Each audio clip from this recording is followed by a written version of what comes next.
Bhagavad Gita, Chapter 2, Contents of the Gita summarized. Sanjaya said, seeing Arjuna full of compassion, his mind depressed, his eyes full of tears, Madhusudana, Krishna spoke the following words. The Supreme Personality of Godhead said, My dear Arjuna, how have these impurities come upon you? They are not at all befitting a man who knows the value of life. They lead not to higher planets but to infamy. O son of Pritha, do not yield to this degrading impotence. It does not become you. Give up such petty weakness of heart and arise, O chastiser of the enemy. Arjuna said, O killer of enemies, O killer of Madhu, how can I counterattack with arrows in battle men like Bhishma and Drona who are worthy of my worship? It would be better to live in this world by begging than to live at the cost of lives of great souls who are my teachers. Even though desiring worldly gain, they are superiors. If they are killed, everything we enjoy will be tainted with blood. Nor do we know which is better, conquering them or being conquered by them. If we kill the sons of Dhritarashtra, we should not care to live. Yet they are now standing before us on the battlefield. Now I am confused about my duty and have lost all composure because of miserly weakness. In this condition, I am asking you to tell me for certain what is best for me. Now I am your disciple and a soul surrendered unto you. Please instruct me. I can find no means to drive away this grief which is drying up my senses. I will not be able to dispel it even if I win a prosperous, unrivaled kingdom on earth with sovereignty like the demigods in heaven. Sanjaya said, having spoken thus, Arjuna, chastiser of enemies, told Krishna, Govinda, I shall not fight, and fell silent.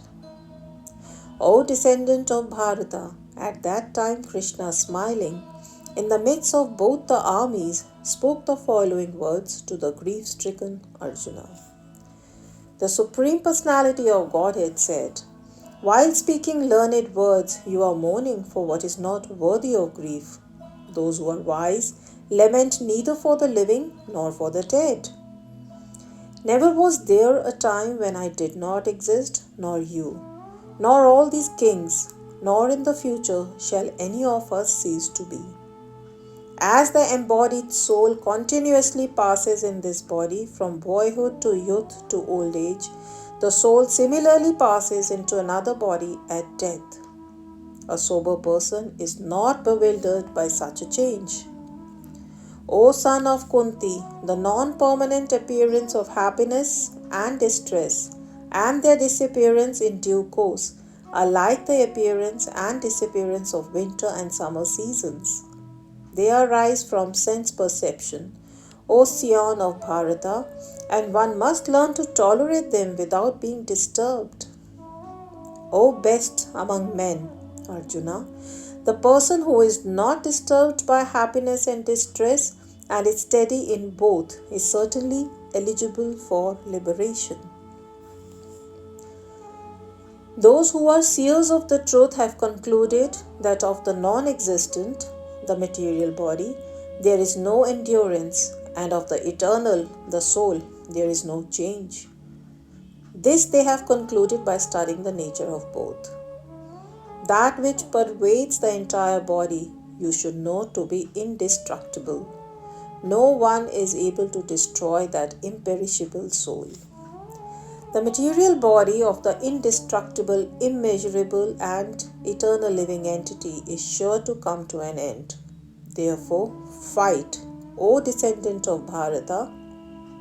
Neither he who thinks the living entity the slayer, nor he who thinks it slain, is in knowledge, for the self slays not, nor is slain. For the soul there is neither birth nor death at any time. He has not come into being, does not come into being, and will not come into being. He is unborn, eternal, ever-existing, and primeval. He is not slain when the body is slain. O Partha, how can a person who knows that the soul is indestructible, eternal, unborn, and immutable kill anyone or cause anyone to kill? As a person puts on new garments, giving up old ones, the soul similarly accepts new material bodies, giving up the old and useless ones.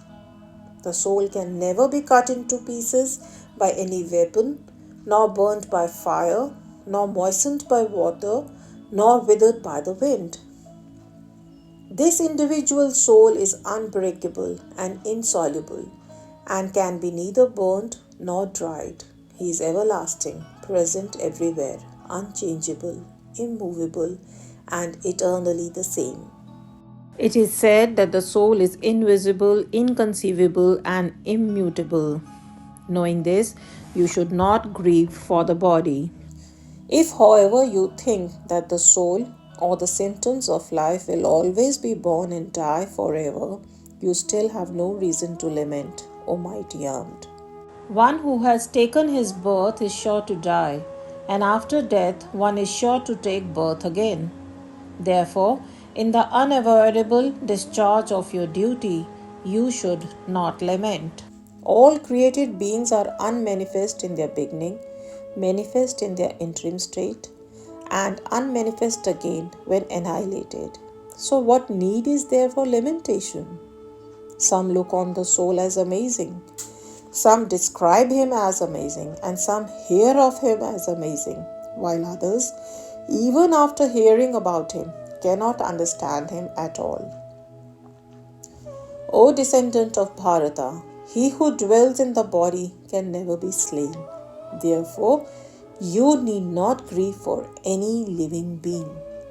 Considering your specific duty as a Kshatriya, you should know that there is no better engagement for you than fighting on religious principles, and so there is no need for hesitation.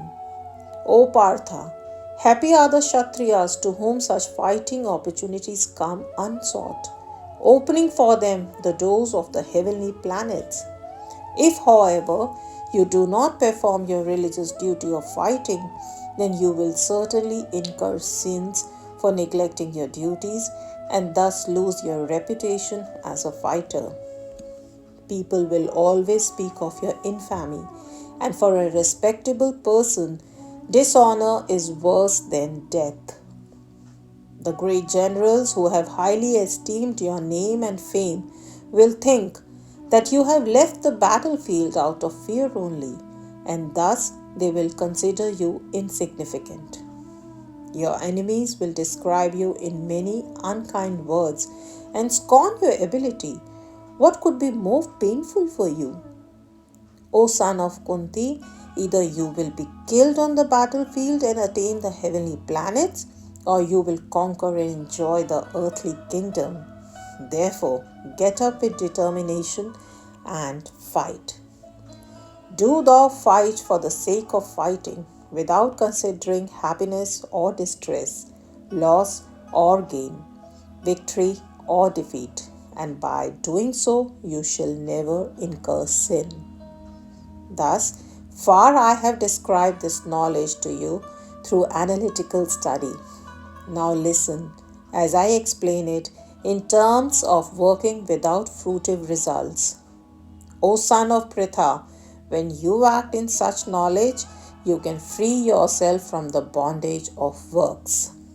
In this endeavor, there is no loss or diminution, and a little advancement on this path can protect one from the most dangerous type of fear.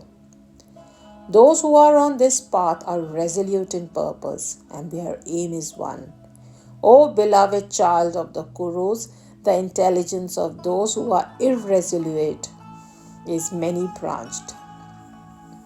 Men of small knowledge are very much attached to the flowery words of the Vedas, which recommend various fruitive activities for elevation to heavenly planets, result in good birth, power, and so forth.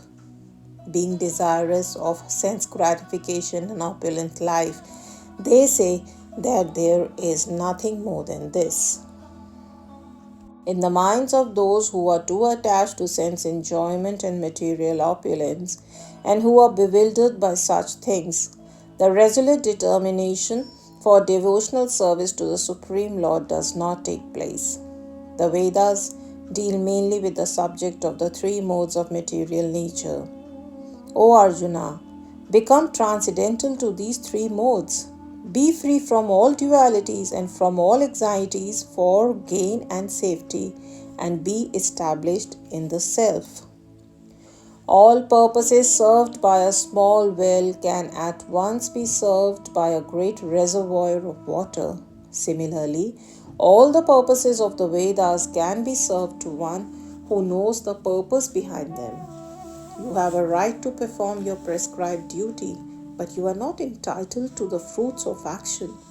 Never consider yourself the cause of the results of your activities, and never be attached to not doing your duty.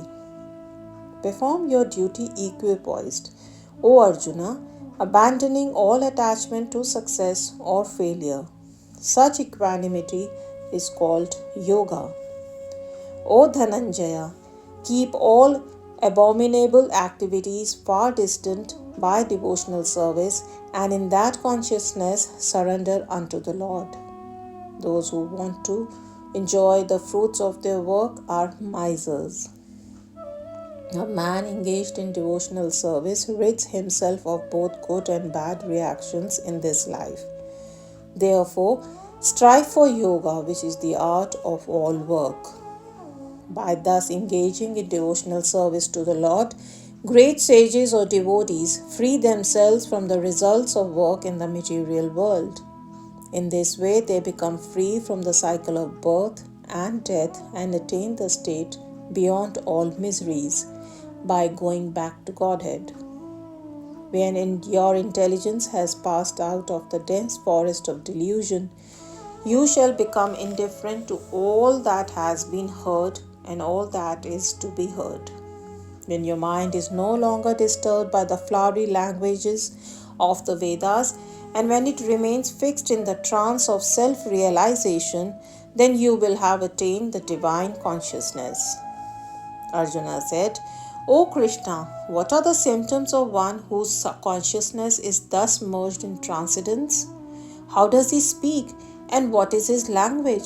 How does he sit, and how does he walk? The Supreme Personality of Godhead said, O Partha, when a man gives up all varieties of desire for sense gratification which arise from mental concoction, and when his mind, thus purified, finds satisfaction in the self alone, then he is said to be in pure transcendental consciousness. One who is not disturbed in mind, even amidst the threefold miseries, or elated when there is happiness, and who is free from attachment, fear, and anger, is called a sage of steady mind. In the material world, one who is unaffected by whatever good or evil he may obtain, neither praising it nor despising it, is firmly fixed in perfect knowledge. One who is able to withdraw his senses from sense objects, as the tortoise draws its limbs within the shell, is firmly fixed in perfect consciousness. Though the embodied soul may be restricted from sense enjoyment, the taste for sense object remains. But ceasing such engagements by experiencing a higher taste, he is fixed in consciousness. The senses are so strong and impetuous, O Arjuna, that they forcibly carry away the mind even of a man of discrimination who is endeavoring to control them. One who restrains his senses, keeping them under full control, and fixes his consciousness upon me, is known as a man of steady intelligence.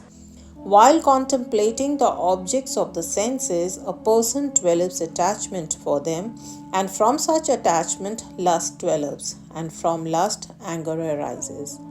From anger, complete delusion arises, and from delusion, bewilderment of memory.